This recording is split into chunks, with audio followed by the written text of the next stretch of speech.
एक मामला जो हमारी सोसाइटी में बहुत ज़्यादा कॉमन है वो है बीवी को नान नफ़का ना देना।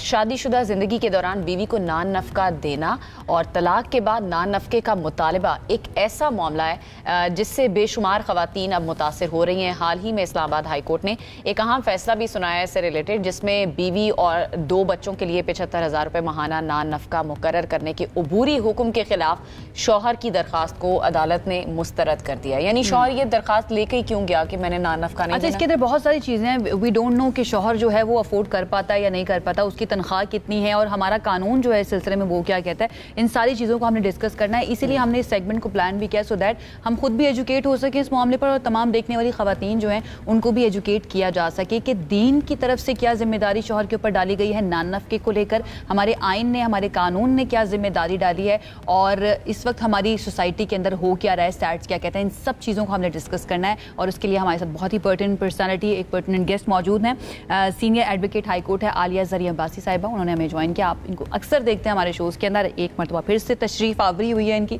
Alia, thank you so much हमें ज्वाइन करने के लिए। अस्सलाम वालेकुम, लुकिंग लवली एज यूजुअल, कैसी हैं आप? परफेक्ट, अल्हम्दुलिल्लाह, थैंक यू। वही मैं पहले कही थी इनके पास वाइट की बहुत वाइट कलेक्शन है। Being a lawyer and advocate तो मुझे लगता है कि वाइट्स तो आपको जरूरी मैंडेटरी हो जाता है, बिल्कुल ऐसे। अच्छा आलिया, नान नफ़का एक खातून एक शादी करके जाती है, जिम्मेदारी बनती है शौहर की, हमारा दीन क्या कहता है कि जब वो मैरिड है तो कितनी रिस्पॉन्सिबिलिटी बनती है? क्योंकि अक्सर ये भी होता है शौहर इमोशनली ब्लैकमेल करके कि देखो मैं भी नहीं दे सकता अगले महीने, और महीने करते करते साल गुजर जाते हैं, कभी नान नफ़का मिलता ही नहीं है। ये कितना ज़्यादा ज़रूरी है, दीन क्या कहता है, एंड देन उसके बाद हम कानून की बात करेंगे कि कानून क्या कहता है पाकिस्तान का। अच्छा, बहुत शुक्रिया आप लोगों का इन्वाइट करने के लिए। एंड आई थिंक ये जो कॉन्सेप्ट ऑफ मेंटेनेंस है बेसिकली इवॉल्व ही हमारे रिलीजियस रिस्पॉन्सिबिलिटी से किया गया है। रिलीजन ये कहता है कि जैसे ही खातून की शादी हुई है, खातून रिस्पॉन्सिबिलिटी है अपने शौहर की, उसकी बीवी जो है वो शौहर की जिम्मेदारी है। और नान नफ़का है क्या?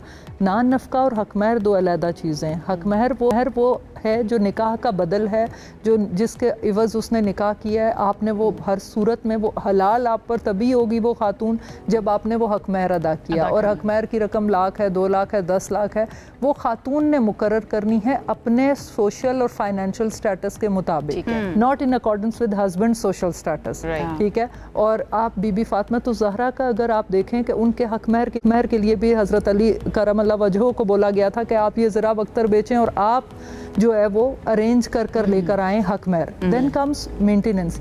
मेंटेनेंस वो उसकी हर दिन का जो वो एक्सपेंस है, जो अपना एक्सपेंस है, पहनना ओढ़ना खाना पीना, कोई चीज़ दिल कर रहा है, ये उसकी नेसेसिटीज़ के लिए एक पर्टिकुलर अमाउंट है। एलिमनी जिसको बाहर कहा जाता है, हम उसको मेंटेनेंस कहते हैं।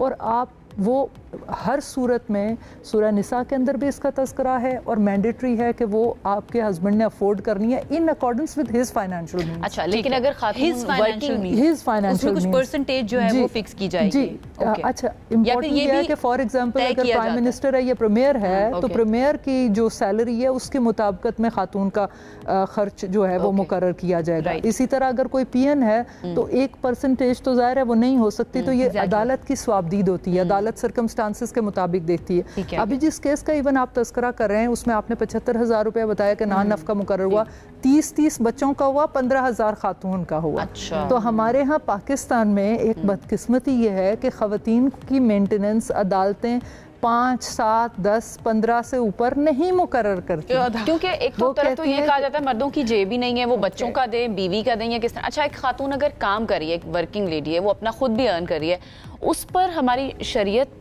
क्या कहती है और फिर कानून उस पर क्या कहता है? उसका भी नान नफ़का फ़र्ज है? देखिए, एक तो शरीयत में तो बिल्कुल ये इसमें कोई दो राय नहीं है कि वो क्लैरिटी से जो पैसे वो कमाती है वो उसका अपना राइट है, ठीक है।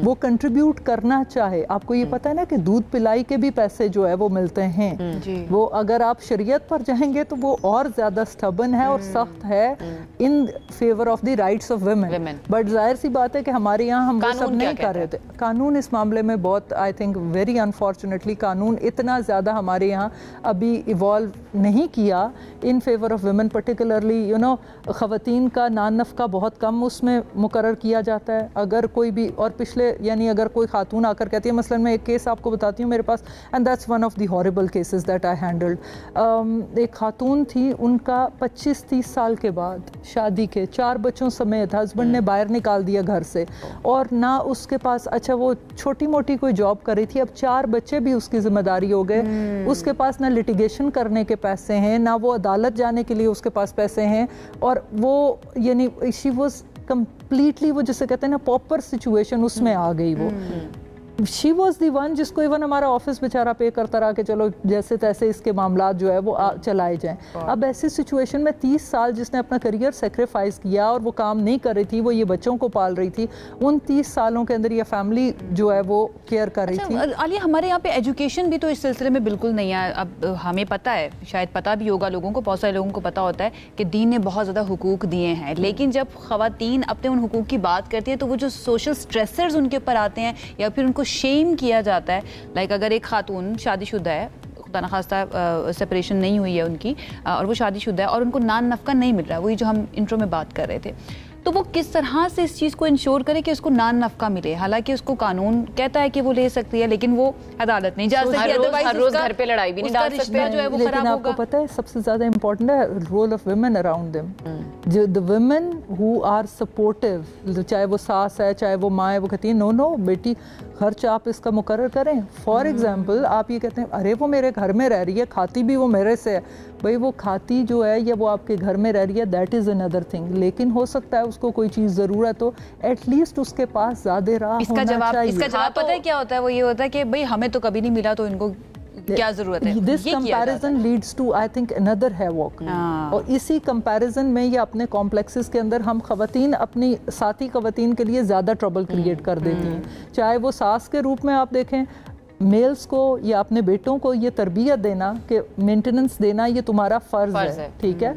और अदालतों में बाज़ औक़ात एज लॉयर्स मैं समझती हूँ, जैसे ये कल जो पटिशन थी उसके अंदर जो लैंग्वेज यूज़ की गई थी, एज लॉयर अगर हमें कोई कहता है कि आप ये लैंग्वेज यूज़ करें तो हम उसको बता रहे होते हैं sir we are very sorry, हम इस तरह का लैंग्वेज, आपकी वो वाइफ रही है, वो आपके बच्चों की माँ है, हम ये लैंग्वेज नहीं यूज़ करेंगे। इसी वजह से खवातीन जाने से डरती भी हैं, इस तरह की लिटिगेशन के अंदर जाने से डरती हैं। रिकॉर्ड है, कल ये पब्लिक रिकॉर्ड है, कल ये आपके खिलाफ इस्तेमाल किया जाएगा, कल आपके बच्चे आपसे ये सवाल करेंगे कि हमारी माँ को तुमने ये अल्फाज disobedient, stubborn, arrogant and wicked, vicious, ये वैसे आप बहुत रिस्पेक्टेबल वर्ड्स यूज कर रही हैं, इससे ज्यादा भी मैंने सुना है वर्ड इस्तेमाल। क्राइटेरिया क्या होता है वैसे कोई जज जब फैसला करता है इस तरह के किसी केस पे, क्या क्या चीजें उसमें देखी जाती हैं कि अच्छा ये चीजें हैं जिनको हम देख के फैसला कर सकते हैं? अच्छा आयशा, एक चीज़ आप लोगों ने समझनी है कि जो हम काउंटर कर रहे हैं आजकल, वो ये है कि जजेस के पास फैमिली मैटर्स में स्वाबदीद इतना ज़्यादा है कि वो स्वाबदीद एक सरकमस्टांस में आपको मेंशन करती हूँ कि एक जज सब थे, वो एक ऐसी ऑर्डिनरी फैमिली से या मीडियोकर फैमिली से, लोअर मीडियोकर क्लास से आए,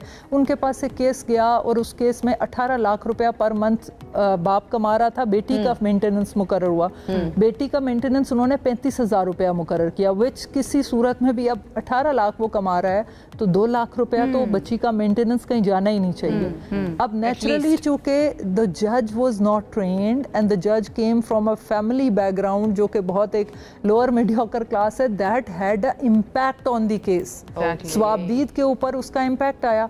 सिमिलरली एक और केस था जिसके अंदर एक बहुत अच्छी फैमिली से जज साहब आए और वो शायद कोई 4 लाख रुपया कमा रहा था हस्बैंड, तो उन्होंने 2 लाख रुपया मेंटेनेंस फिक्स की। उन्होंने कहा तुम्हारी एक ही बेटी, ट्रेनिंग एंड एक्सपोजर का भी कितना ज्यादा फर्क और आपका फैमिली बैकग्राउंड कि आप अच्छा, हमारे साथ एक केस में ऐसा हुआ कि एक खातून and she is a very respectable woman, वो बेचारी आफ्टर मैरिज 15 ईयर्स के उसका हस्बैंड ड्रग एडिक्ट था, क्रॉनिक ड्रग एडिक्ट, बेटी उसकी ज़रा बड़ी हो गई तो उसने कहा कि मैं खुला ले लेती हूँ बिकॉज इसके पीछे ड्रग्स वाले सब आ जाते हैं मेरे पास। तो जब वो अदालत गई तो जो जज सब का उसके साथ मुकालमा था विच वॉज वेरी ऑलरेडी वो एक ट्रॉमा में से गुजर रही थी। How do we fix it, like इसके लिए फिर डेफिनेटली आप कह रही हैं जजेस के पास सवाबदीद बहुत ज़्यादा है, तो फिर कवानीन जो हैं उनको बनवाने के लिए, सो दैट कवानीन के मुताबिक ही फैसला हो, क्या किया जाना चाहिए? उसको मुझे लगता है कि रेगुलेट करना बहुत ज़रूरी है। सवाबदीद को रेगुलेट करने के लिए आपको शायद जुडिशल पॉलिसी डिवाइस करने की ज़रूरत है कि आप ये एक तो जो ब्रोकन फैमिली से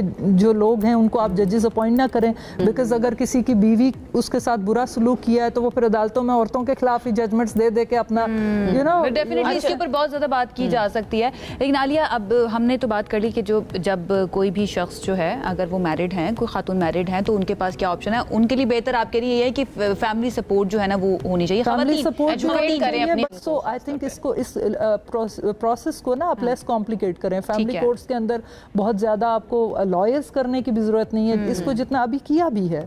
आई थिंक पिछले 10 सालों में हम बहुत ज़्यादा इसमें अदालतें सक्सीड हुई हैं कि प्रोसीजरल इंट्रिकेसीज से फैमिली कोर्ट्स बिल्कुल आज़ाद आप क्योंकि बहुत ज़्यादा वो कर रही होती हैं, डील कर रही होती हैं इस तरह के मामलात को, तो इस तरह का कोई इनिशिएटिव इस सिलसिले में ये पिछले 10 सालों में मेरे ख्याल सिग्निफिकेंट चेंज आया है कि अदालतों के अंदर उन्होंने बहुत सारे प्रोसीजर्स हटा दिए हैं कि हमें वो CPC नहीं चाहिए, CRPC नहीं चाहिए, बस सिंपल बात बताओ। और जैसे एक बड़ा कोई बैठ कर फैसला करता है जिरगा सिस्टम के अंदर, ये जजेस का रोल फैमिली जजेस का ऐसा हो गया है अब।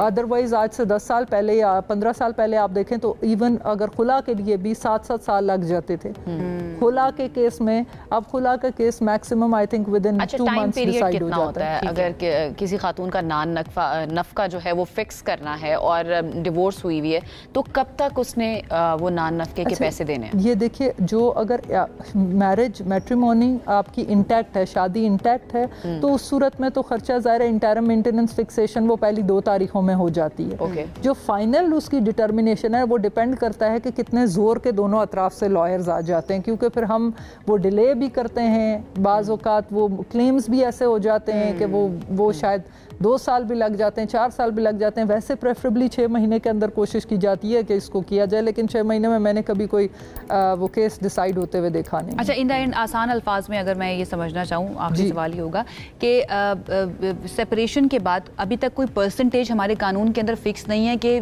जितना भी हस्बैंड कमाता है उसकी इतनी परसेंटेज जो है वो नान नफके के तौर पर मिलेगी। ये तो बिल आपको पता है कि बिल अभी आ गया है कि आपने अगर किसी को तलाक दे दी है और ड्यूरिंग मैट्रिमोनी जितना भी जो है वो पैसे कमाएगा या कोई जायदाद बनाएगा, उसका आधा वो खातून को अपनी बीवी को दे देगा अगर उसने तलाक दी। खुला की सूरत में नहीं है। और नान नफका वो खातून जो डिवोर्स ले गई है या जिसको खुला ले ली है, उसने डिवोर्स हो गई है, वो नहीं क्लेम कर सकती। तो ये बिल इंप्लीमेंट हो गए? कानून बन गया? अभी नहीं, अभी नहीं बना, अभी इसके ऊपर बातचीत अभी आई थिंक सितंबर 24 के अंदर बिल पेश हुआ था।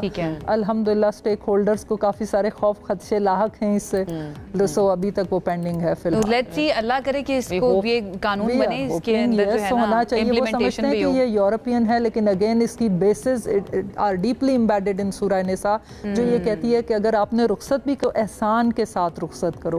आपने रुखसत भी करना है तो एहसान, और ये पूरी दुनिया में कहीं किसी रिलीजन के अंदर जो है, और यहाँ पर होता ऑपोजिट है, अनफॉर्चुनेटली हमारे यहाँ पर होता ऑपोजिट है। बहुत शुक्रिया Alia, thank you so much. बहुत जबरदस्त आपने पॉइंट्स हमें बताए हैं और एजुकेट किया है तमाम देखने वालों को। आई होप जितनी भी देखने वाली खवातीन है उनकी रहनुमाई हुई होगी, क्योंकि हमारी भी रहनुमाई हुई है। और वो जो बिल की आप बात कर रही है ना, वो उम्मीद की एक किरण है, अल्लाह करे उसके ऊपर मजीद काम भी हो, हमारे जो स्टेक होल्डर्स हैं ना वो उठें, जागें और उसके ऊपर काम किया जाए।